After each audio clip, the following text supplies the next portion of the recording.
Just the one? Yeah. Okay, I'll which meeting? No, never mind.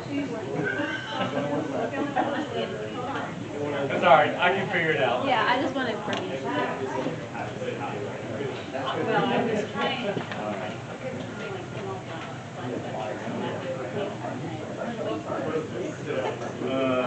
You're gonna have to look. I know. We'll have to do another one. Tim can take it after.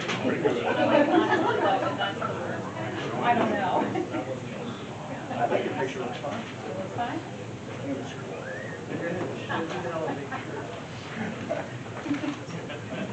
This is awesome. I need to edit it for you for that.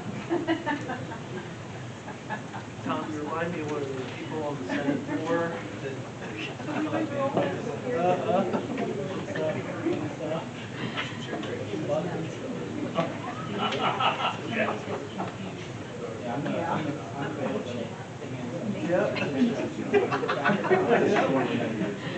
Oh, my God. Judge Judy's courtroom or Judge Millian? Oh, dear. No, that one bail, that one bail committed murder. When Carrie was publishing a year ago. I don't want this. I have been free on the daytime before I started.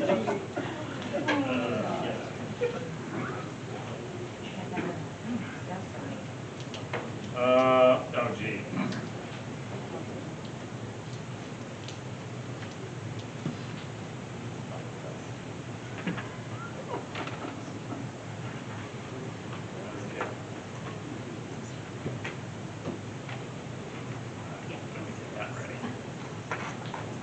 We got 2 minutes, guys.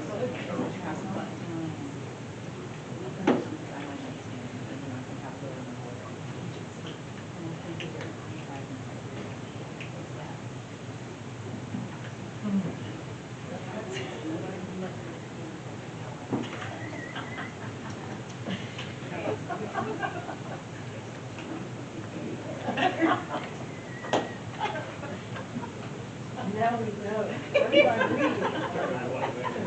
Everybody read.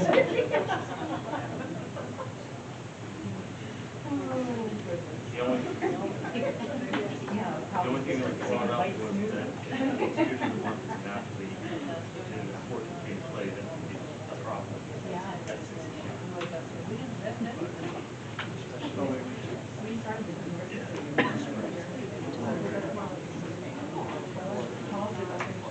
Yeah.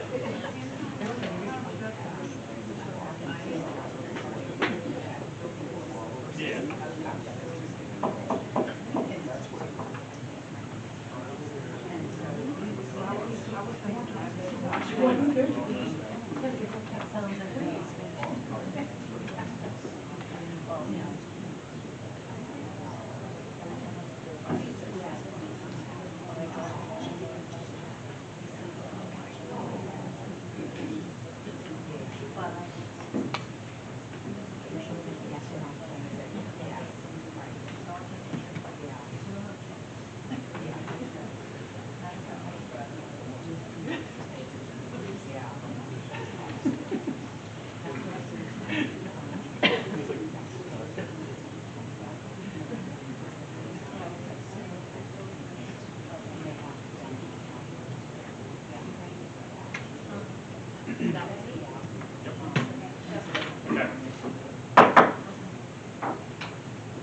This is a meeting of Littlestown area Littlestown area board of school directors. I've never done this before. Hold on a second, folks. Let me close everything. Okay. This is a live, in-person meeting open to the public in accordance with the Sunshine Act. By participating in this meeting, you are consenting to the recording, retention, and future viewing of this meeting. This meeting is also being live streamed as convenience to the public. In the event the live stream fails or cannot be transmitted for any reason, the in-person meeting will continue without interruption. Roll call, Terry, please. Danielle Brennan. Here. Mary Brennan. Here. Ian Ewan. Here. Brian Here. Nick Lovell, Here. Mel Wrestler, Here? Randy Feldman, Here. Paul Thompson, Here. Steve Maravich. Here. You already had the pledge of allegiance, so technically we don't want to do it again. It is time for public comment. We recognize the members of the public who have signed up to provide comment as stipulated in policy 903. When your name is called, please approach the podium, state your name, confirm you are a resident or taxpayer in the district and topic of discussion for the record. Please direct your comments to the board as a whole, not an individual. We ask that you limit your comments to 5 minutes or less. The privilege to speak may be interrupted, revoked, or a recess of the meeting may be called by the chair if the speaker does not observe reasonable form and orderly conduct. Thank you. And Susan Thompson is up. Right. Everyone knows my name is Suzanne Johnson, and I'm a district parent, resident, taxpayer, and voter. I think it's extremely frustrating that between you guys and the council, you can't work out to make sure your meetings don't overlap. That's a shame. But anyway, that's not what my comments were really directed to tonight. I'm most concerned about the brash disregard of the open government laws that has been displayed by LASB officials at last month's regular board meeting when discussing right to know law requests that failed to produce more than one email between board members in over 6 months. The board president indicated that the solicitor has advised the school board members to, quote, always delete them from the top, all of them. Then you don't have to give anything to anybody. According to the PA Office of Open Records, FAQs, quote, it's improperly deleting or destroying agency records before or after a right to know law request has been filed could result in a bad faith finding by a court or in criminal charges where appropriate. As I expressed back in September, it's very disturbing that you guys want to celebrate right to know law appeal findings as successful because there were no records to provide as a result of deleting records.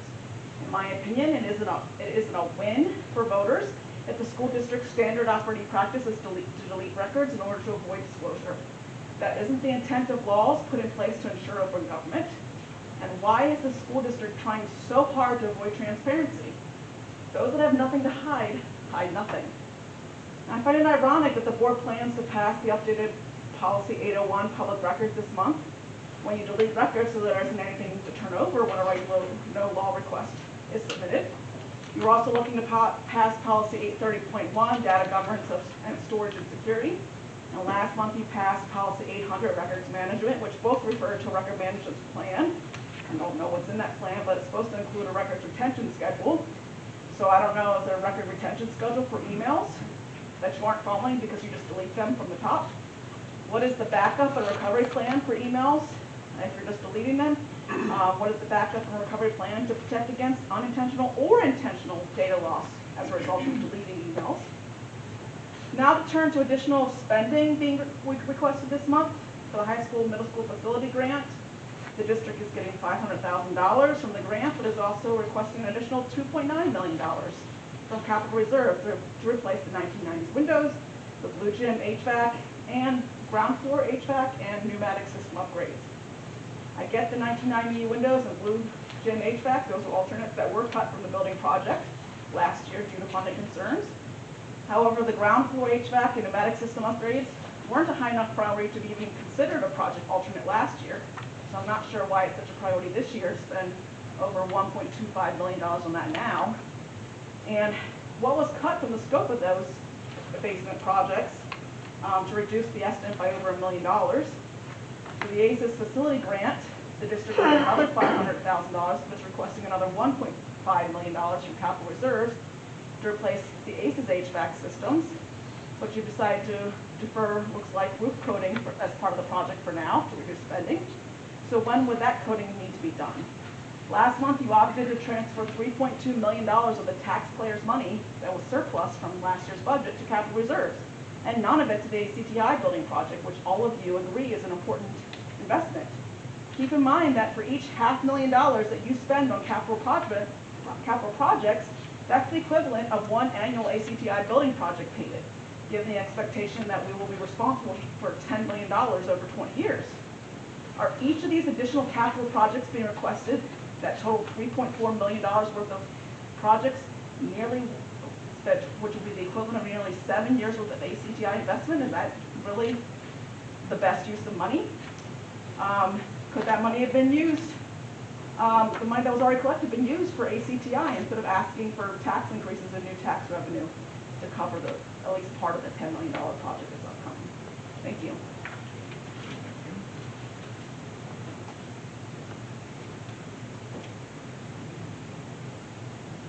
Gil, you're up.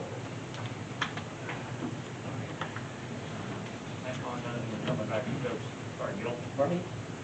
I'm gonna turn my back again, it's not. That's okay. Yeah. I prefer you look at that instead of me.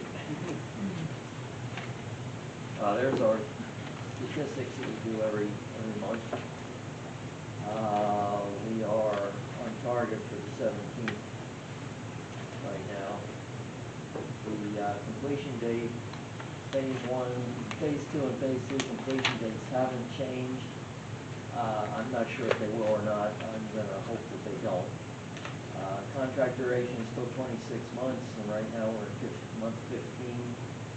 And we're approaching the time where we might pick up another lost weather day or two since it's winter.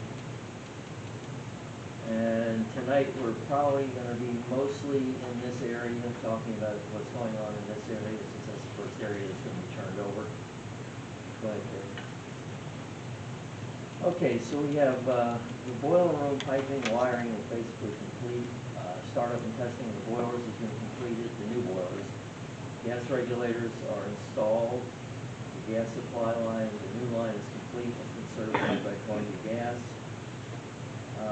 Concrete floors in the new addition have been polished. They'll be repolished just before occupation, but the first polishing has been done.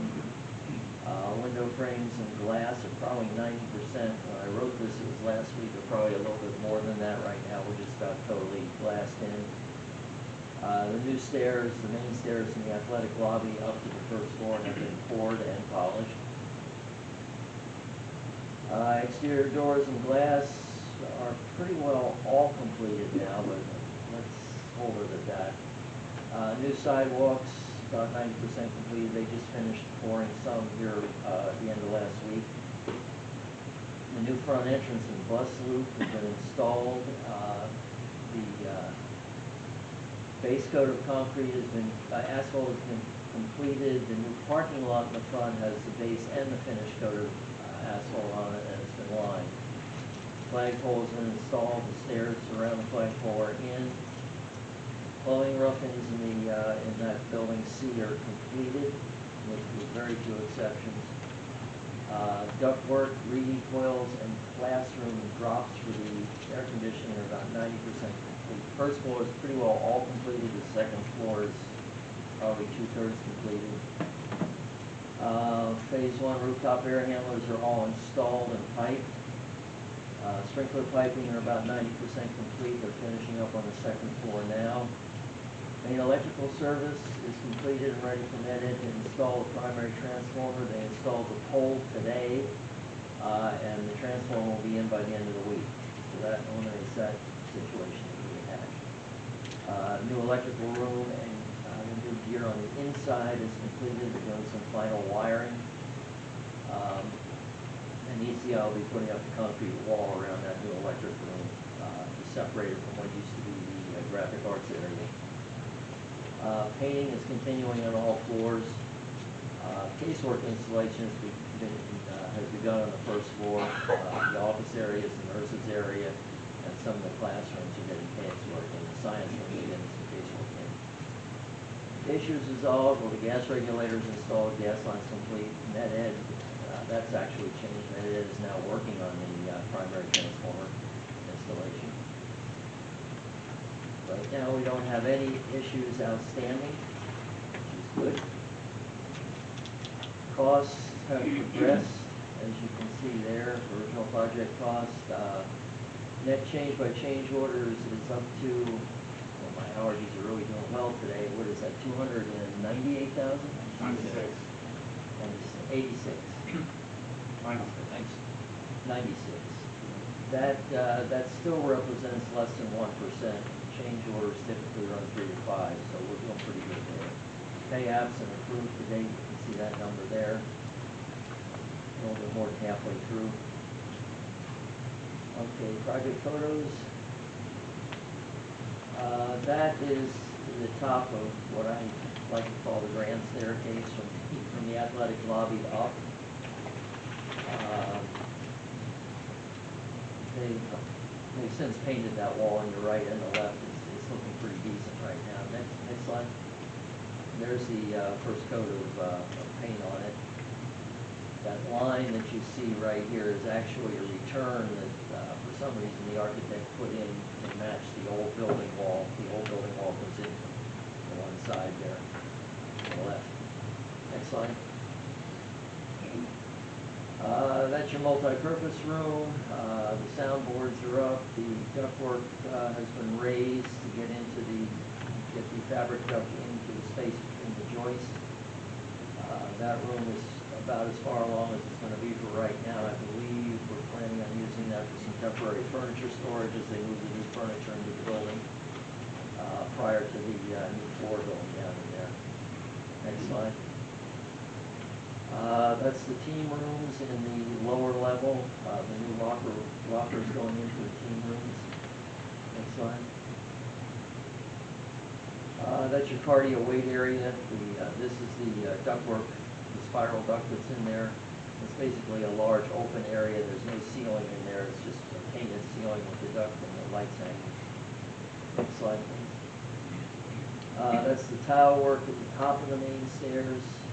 And there's an offset there just to the right of where the main double doors go into the existing lobby. Downstairs, it looks a lot like that, except the figure on the right is actually Littlestown L. Next slide, please. That's the first floor corridor. That's looking west towards the outside of the building. That's the stairwell there that goes between all 3 floors. I'm standing outside the hallway to the administrative area of the building. Next slide, please. That is the reception area. All this door assembly here is new. Those are all your new doors. The piece that's not finished on the right is the reception desk. Next slide, please. That is that's the entrance, the interior entrance doors. I'm standing in what I'm going to call the secure entranceway, and then you have the entrance for the public when you have public events to let people in and out, to let the students out in the afternoon. That would be a project room between, I think it's the science rooms on the 2nd floor. That's going to be like the work rooms between the rooms. There's 2 between each pair of rooms. Next slide, please. There you can see some casework being installed in the biology on the 2nd floor. There's like a sink area that goes in between here, and then there's casework on either side of it. Next slide, please. That's when we started the new front circle. That's the excavation that was being done for it. Next slide, please. There's the front circle as of 25th before Thanksgiving. This is the parking area, and then the circle goes around the parking area. Next slide, please. That is your athletic entrance doors. Going into and this is your first story above where the main stair goes up. Next slide, please. That is the west face of the new addition, building C. There's panels that go up over this ecus over here, and then you can see the brickwork and some of the painting, the windows going in. That would be, if you face the athletic entrance, that's the area to the right. Next slide, please. That's the secondary transformer that's installed and being wired. This is the main switchgear here, and this open area here will be, right now, the generator. They put the generator in on Friday. That's sitting there now. So that's all. This is all closed up now and finished. We're just waiting for minute. It's in the transformer on the pad that's further off to the right. Next slide, please. All right, these are the, what I always do, put the building progress photos on. So, Carrie, you can just kind of flip through those. That's the first one from last May. There's June, August. There is September and October. And there's November. And you can see the progress being made there. Probably by the next time the metal pieces will be up on the building, and it'll pretty much look a lot like what the architect's rendering is. And that's it. Any questions? Any questions? Thank you. Thank you. I'm going to see if I can remember how to count it.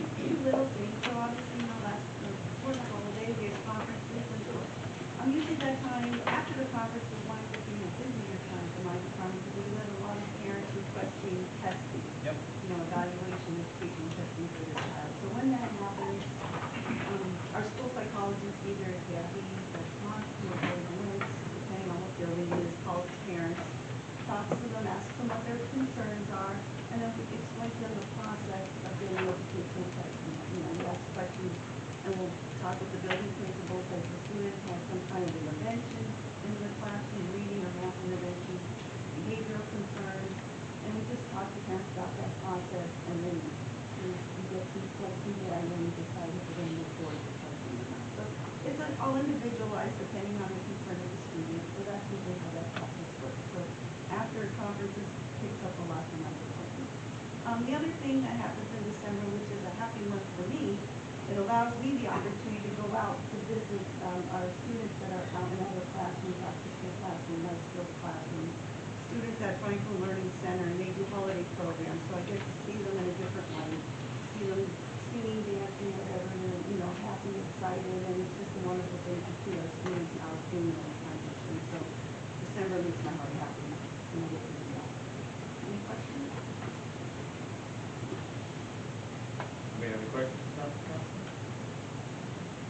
Hearing none. Okay. Dr. Naylor? From a safety perspective, Safety Officer Lawrence and I met with the building administrators on November 25th with an emphasis on firearm protocols, specifically for administrators, safety